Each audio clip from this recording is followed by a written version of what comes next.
Think paying on time is all that matters for your credit score? Think again. There's a lot more going on behind the scenes. In this video, I'll break down how credit cards really impact your credit score and how you can use them to your advantage. First, let's talk about credit utilization. This is how much credit you're using compared to how much you have available.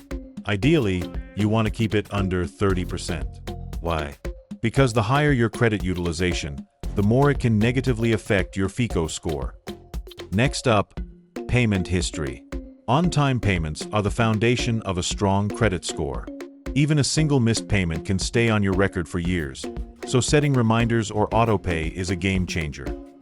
Another big factor is credit age, how long you've had your accounts open. Longer credit history generally means a better score, so think twice before closing that old credit card account. Finally, new credit inquiries and having a good mix of credit types also play a role.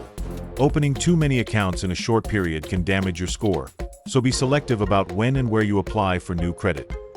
Understanding how these factors work together is key to boosting your credit score over time. Remember, responsible use of credit cards is more than just paying on time. If you're looking to improve your credit score, these insights will help you make smarter financial decisions. Don't forget to like this video, subscribe for more credit and personal finance tips, and share in the comments. What's one credit score myth you wish you'd known sooner?